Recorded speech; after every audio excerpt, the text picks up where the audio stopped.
Hi friends, ನಮಸ್ಕಾರ. ಆಗಲೇ water TDS ಮೇಲೆ ಒಂದು ವಿಡಿಯೋ ಮಾಡಿದ್ದೆ. ಕಾಪರ್ ವೆಸಲ್ ಒಳಗೆ ಇಟ್ರ ವಾಟರ್ದ TDS ಒಳಗೆ ಏನಾರ ಡಿಫ್ರೆನ್ಸ್ ಬರ್ತೈತೆ ಅಂತ ಹೇಳಿ ಚೆಕ್ ಮಾಡೋದೊಂದು ಉಳಿದೈತ್ರಿ. ಯಾಕಂತ ಹೇಳಿದ್ರೆ ಆ ಕಾಪರ್ ವೆಸಲ್ ಒಳಗೆ ಇಟ್ಟ ಅಟ್ಲೀಸ್ಟ್ 8 ತಾಸು ಆಗಿರ್ಬೇಕಂತ ಹೇಳಿ ಅದು ಮಾತಿತ್ತ. ಸೊ ಈಗ ಆಲ್ರೆಡಿ 8 ತಾಸು ಆಗೈತ್ರಿ. ಬರೀ ಹೋಗಿ ಆ ವೆಸಲಿಗೆ ಚೆಕ್ ಮಾಡೋಣ.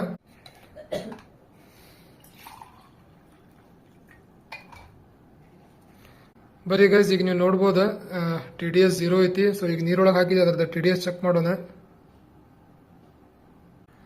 ಸೊ ಆಗಲೇ ವಿಡಿಯೋಗೆ ನೀವು ನೋಡಿರ್ಬೋದು, ನಾವು ಕಾಪರ್ ವೆಸಲ್ ಒಳಗೆ ಹಾಕೋಕ್ಕಿಂತ ಮುಂಚೆ TDS 23 ಇತ್ರಿ. ಸೊ ಈಗ ಚೆಕ್ ಮಾಡಿದ್ರೆ 25 ಇದೆ. ಸೊ ಇದು ಡೆಫಿನೆಟ್ಲಿ ತೋರಿಸ್ತೈತ್ರಿ ಕಾಪರ್ ವೆಸಲ್ ಒಳಗೆ ನಾವು ನೀರು ಹಾಕಿಟ್ರೆ ಅದ್ರದ್ದು TDS ಚೇಂಜ್ ಆಗ್ತೈತಿ. ವಿಚ್ ಮೀನ್ಸ್ ಕಾಪರ್ದೇನ ಕ್ವಾಲಿಟೀಸ್ ಇದಾವಲ್ರಿ, ಅದ ನೀರಿನೊಳಗೆ ಬರ್ತದೆ ಅಂತ ಹೇಳಿ. ಇದೇ ತರ ಇಂಟ್ರೆಸ್ಟಿಂಗ್ ಮತ್ತು ಇನ್ಫಾರ್ಮೇಟಿವ್ ವಿಡಿಯೋಸ್ಗೋಸ್ಕರ ನನ್ನ ಚಾನಲ್ಗೆ ಸಬ್ಸ್ಕ್ರೈಬ್ ಮಾಡ್ರಿ. Thank you.